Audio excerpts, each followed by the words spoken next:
Assalamualaikum warahmatullahi wabarakatuh. Ketemu lagi di layar desktop bersama saya Andrian Nugraha, dan kita kembali di segmen layar rakit PC, di mana di video layar rakit PC kali ini kita akan merakitkan PC untuk subscriber layar desktop. Dan kali ini adalah dari luar negeri teman-teman, yaitu dari Kamboja ya, negara tetangga kita, di mana ini sebenarnya adalah untuk warga negara Indonesia juga yang kerja di Kamboja, yaitu namanya Mas Budi Santoso ya. Nah, apa saja komponen yang kita gunakan untuk rakitan PC kali ini?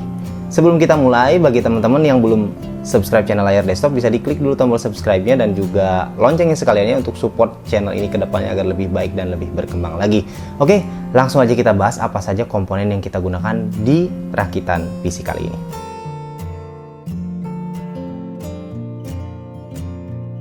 Oke, langsung aja kita bahas mengenai komponen-komponen yang digunakan untuk rakitan PC kali ini ya. Yang pertama untuk prosesor, di sini kita menggunakan prosesor dari AMD, yaitu AMD Ryzen 5 3600 XT ya. Ini adalah prosesor yang saya rasa masih cukup worth it ya di harganya saat ini, yaitu sekitar 3,9 jutaan. Dan mungkin di antara teman-teman ada yang nanya kenapa nggak langsung aja ke 5000 series ya, dimana ini sebenarnya sudah dibeli sebelum rilis dari Ryzen 5000 series. Jadi beberapa minggu sebelum rilisnya sudah kita beli. Jadi karena ini sudah dirancang jauh-jauh hari sebelumnya gitu ya. Jadi kita pakai Ryzen 5 3600 XT ya. Namun demikian, karena kita gunakan motherboard yang upgradable, maka sebenarnya kedepannya masih bisa di-upgrade lagi ya prosesornya ya. Untuk motherboardnya sendiri kita gunakan kembali ya, ini ya kali ke berapa ya, saya udah mungkin sekitar kali keempat ya kita rakit PC dengan MSI B550 Tomahawk ya. Ini adalah motherboard yang saya rasa adalah salah satu juaranya motherboard dengan chipset B550 di rentang harga 3 jutaan ya. Dia punya kelebihan, terutama salah satu kelebihan utama di kualitas VRM-nya, yang mana ini sudah pernah saya review juga, dan teman-teman bisa cek reviewnya ya di deskripsi untuk dari B550 Tomahawk ini. Jadi ini motherboard yang bagus banget, upgradable banget ya. Jadi dengan motherboard yang satu ini, ke depan kalau mau upgrade prosesor ke 5000 series pastinya juga bisa, dan bahkan ke level ke Ryzen 9-nya itu masih bisa di handle oleh motherboard yang satu ini. Jadi kita gunakan lagi B550 Tomahawk. Kemudian untuk VGA card. Nah, VGA card-nya di sini kita gunakan MSI GTX 1660 Super Gaming X ya. Jadi ini adalah seri flagshipnya dari MSI untuk 1660 Super ya. Jadi termasuk yang cukup harganya agak lumayan juga ya, di atas 4 juta ya, sekitar 4,4 jutaan ya, Gaming X 1660 Super ini. Dan sebenarnya ke depannya Mas Budi ya ini akan upgrade lagi, jadi kemungkinan tahun depan ya, di awal tahun atau bahkan di pertengahan tahun, infonya akan upgrade ke 3070. Nah, untuk awal-awal dia ingin pakai 1660 Super dulu, dan dia pengen MSI 1660 Super Gaming X ini ya. Jadi pengennya adalah motherboardnya MSI, kemudian VGA-nya juga MSI. Jadi kita pakai ini dan kita lihat nanti performance-nya gimana dikombinasikan dengan Ryzen 5 3600 XT ya. Kemudian untuk RAM, nah di sini RAM kita gunakan 16 GB kit ya, 2x8 GB dari G.Skill, yaitu G.Skill Trident Z RGB 3600 MHz ya. Jadi ini akan kita coba performanya seperti apa dikombinasikan dengan Ryzen 5 3600 XT tentu saja ya. Ini untuk RAM. Dan kemudian untuk penyimpanan, di sini kita gunakan dua penyimpanan ya. Yang pertama adalah sebuah SSD NVMe dari Adata, yaitu Adata XPG SX 8200 Pro 256 GB ya. 256 GB SSD NVMe yang kenceng banget dari Adata. Yang satu ini ya, ini udah sering saya pakai ya, dan memang terbukti kenceng dan bagus ya NVMe yang satu ini. Kemudian yang kedua SSD lagi, tapi SSD SATA ya, dari Team Group, yaitu Team Group CX2 ya, 1 TB. Jadi ini adalah SSD yang baru keluar dari tim, dan kapasitas yang digunakan 1 TB. Jadi untuk rakitan kali ini sama sekali tidak menggunakan hard disk ya. Jadi pakai NVMe dan pakai juga SSD SATA dengan kapasitas cukup besar ya, 1 TB. Kemudian untuk power supply, kita gunakan power supply yang tentu saja nggak main-main juga ya, karena kita gunakan komponen-komponen yang lumayan juga ya tadi ya. Maka dari itu kita gunakan power supply dari Silverstone yaitu ST65F GS80 plus Gold 650 watt ya. Dimana ini juga sebenarnya kita persiapkan pakai power supply ini karena ke depan akan upgrade ke RTX 3070 sehingga minimum requirement-nya adalah 650 watt dan kita pakai ini 650 watt 80 plus Gold dari Silverstone ya. Ini adalah salah satu power supply yang juga punya kualitas pastinya ya, yang tidak usah diragukan lagi ya Silverstone ini. Dan berikutnya casing ya. Casing di sini teman-teman bisa lihat kita pakai dari Armageddon, yaitu Armageddon Nimitz TR7000, dimana casing yang satu ini memang cocok sekali bagi teman-teman yang ingin show off keseluruhan isi dari PC-nya dan juga ingin yang konsepnya RGB. Ini cocok banget.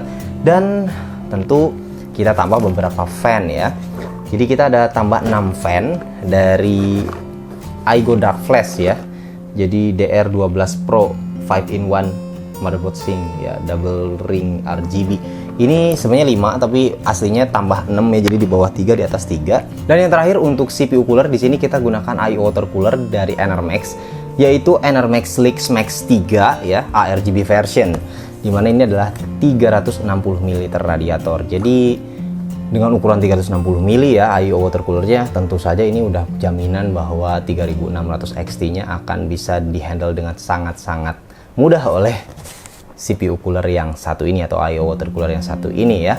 Nanti kita lihat bagaimana performance dari cooler ini untuk bisa handle 3600 XT. Ya sebenarnya sih IO 360 untuk sekedar jalankan 3600 XT sih sebenarnya agak sedikit overkill ya, tapi mungkin karena ke depan ada kemungkinan untuk upgrade ke prosesor dengan level yang lebih tinggi daripada 3600 XT. Jadi dari sekarang sudah dipersiapkan CPU cooler yang tentu cukup powerful di sini ya. Oke, itu aja untuk komponen-komponen yang kita gunakan di video kali ini, di rakitan kali ini ya. Dan langsung aja bagi teman-teman yang mau lihat proses rakitnya, yuk kita lihat.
Oke teman-teman, langsung aja kita bahas mengenai gaming performance dari PC rakitan kita kali ini ya. Dan kita langsung mulai dengan game pertama.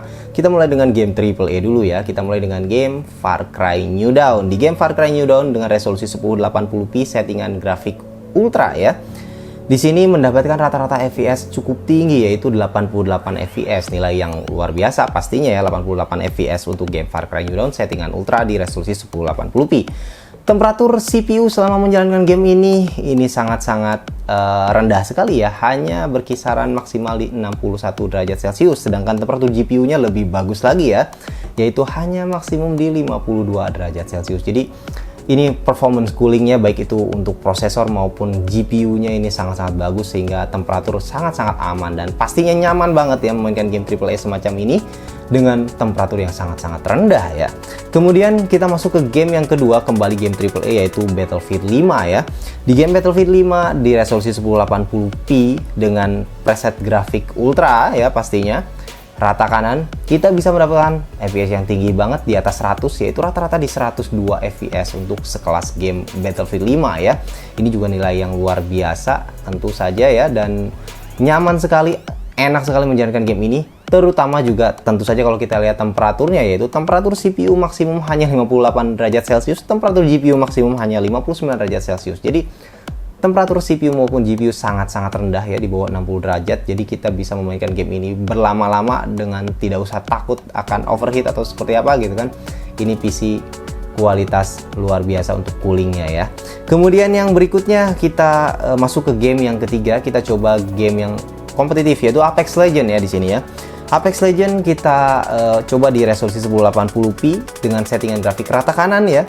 Bisa mendapatkan FPS rata-rata yang tinggi banget juga, yaitu di 111 FPS ya. Jadi nilai yang juga tinggi banget ya untuk game sekelas Apex Legends ini, dengan temperatur yang juga rendah banget ya. GPU maksimum di 69 derajat, CPU maksimum di 60 derajat ya. Jadi luar biasa ya, temperaturnya sangat-sangat aman sekali gitu ya. Kemudian game berikutnya kita coba Valorant ya, game yang sangat banyak peminatnya ini ya. Game Valorant resolusi 1080p settingan grafik atau preset grafik high atau rata maksimum ya, settingan maksimum, bisa mendapatkan FPS yang luar biasa tumpah-tumpah ya. Settingan maksimumnya bisa dapat 298 FPS ya, luar biasa tinggi banget ya. Ini settingan high Valorant 298 FPS, hampir 300 FPS rata-rata ya. Dan temperatur maksimum 58 derajat Celcius untuk CPU dan GPU di 57 derajat Celcius. Jadi temperatur kembali di bawah 60 derajat Celcius untuk CPU maupun GPU-nya. Dan game berikutnya kita coba Dota 2 ya. Dota 2 di resolusi 1080p, preset grafiknya best looking atau rata kanan. Itu rata-rata FPS-nya juga tinggi banget, yaitu 190 FPS dengan temperatur CPU maupun GPU yang juga masih di bawah 60 derajat Celcius. Ini juga luar biasa ya pastinya ya. Nyaman sekali memainkan game dengan PC seperti ini dengan temperatur yang sangat-sangat rendah ya saya rasa ya. Kemudian yang terakhir kita coba seperti biasa CSGO ya. CSGO sayangnya tidak bisa pakai MSI Afterburner, jadi kita hanya lihat rank FPS-nya aja, dimana FPS saat memainkan CSGO ini berkisar tinggi banget, kembali seperti halnya game Valorant tadi yang tinggi banget ya, itu di 270 sampai 350 FPS. Jadi wow, tinggi banget, saya rasa memang luar biasa ya untuk game seperti ini. Untuk kelas game e-sport memang bisa dapatkan FPS yang tumpah-tumpah ya. Nah dari performance gamingnya tadi, berarti kalian bisa gunakan monitor dengan refresh rate tinggi ya di sini ya, untuk bisa ditandemkan dengan PC ini agar tentu performance-nya lebih bagus lagi nanti ya, dengan performance PC yang bagus dan monitor dengan refresh rate tinggi yang bisa kalian pakai di situ ya.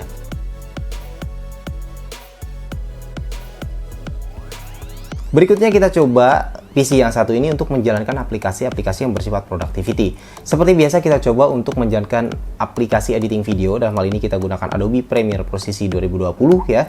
Kita coba untuk editing video dengan PC ini dan bisa dijalankan dengan sangat-sangat mudah, sangat-sangat lancar pastinya ya. Dengan budget yang cukup tinggi seperti ini ya, pastinya sangat-sangat mudah untuk menjalankan aplikasi semacam Adobe Premiere Pro CC 2020 itu ya. Dan kita juga coba untuk encoding ulang video berdurasi 16 menit 18 detik ya, yang seperti halnya biasa kita tes untuk tes encoding ya, waktu encoding. Di sini kita coba encoding ulang durasi video 16 menit 18 detik dengan ukuran file 1 1903 MB atau hampir 2 GB ya, 1,9 GB. Dan ini bisa diselesaikan waktu encodingnya dengan sangat cepat, yaitu hanya 8 menit 20 detik ya. Jadi durasi videonya 16 menit 18 detik tepatnya, dengan ukuran file yang gede ya, hampir 2 GB, diselesaikan dalam waktu 8 menit 20 detik saja gitu kan, atau sekitar 0,51 kali dari durasi videonya. Ini juga pencapaian yang luar biasa pastinya ya.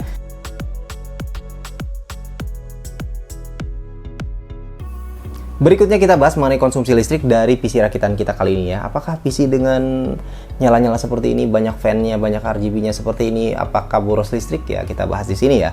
Nah, untuk kondisi idle-nya, ketika PC ini jalan idle itu jalan di sekitar 85 watt konsumsi listriknya ya. Sedangkan ketika kita bermain game, di sini kita contohkan bermain game Far Cry New Dawn yang cukup berat ya. Itu konsumsi listriknya adalah sekitar 230 watt ya. Nilai yang cukup lumayan, tapi nggak bisa dibilang boros juga ya. Saya rasa 230 watt ini cukup oke ya, karena banyak juga PC rakitan yang kita tes sebelum-sebelumnya ya, di budget 6 juta, 7 juta itu sudah menjelang atau sudah hampir mendekati 200 watt. Bahkan ada yang udah lebih dari 200 watt juga gitu kan. Kalau kita ingat dulu saat kita pakai i3 9100F dengan RX 570 itu sudah di atas 200 watt ketika full loadnya. Jadi ini dengan 230 watt ketika gaming load dengan Far Cry New Dawn, saya rasa ini juga nggak terlalu boros-boros amat lah ya gitu kan. Lumayan agak tinggi tapi nggak terlalu boros gitu ya. Dan 230 watt itu kira-kira berapa sih biaya yang harus kalian keluarkan untuk bayar listrik dengan PC yang satu ini ya, kalau kalian bermain game ataupun memakai PC yang satu ini untuk kegiatan sehari-hari ya.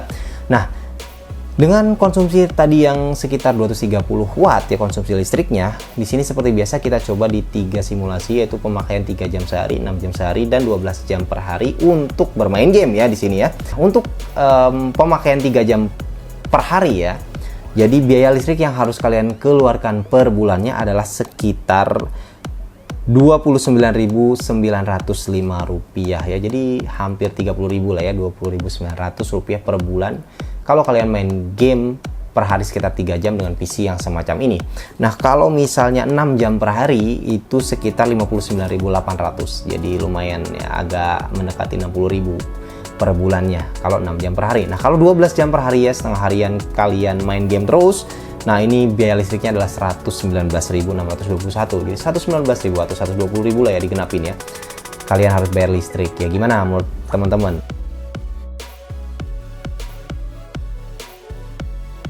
Oke teman-teman, itulah tadi PC rakitan kita kali ini ya, yang mana PC-nya bisa teman-teman lihat ini ya, dengan konsep full RGB dan performance gaming maupun editing yang tentu saja sesuai dengan budget yang dikeluarkan ya.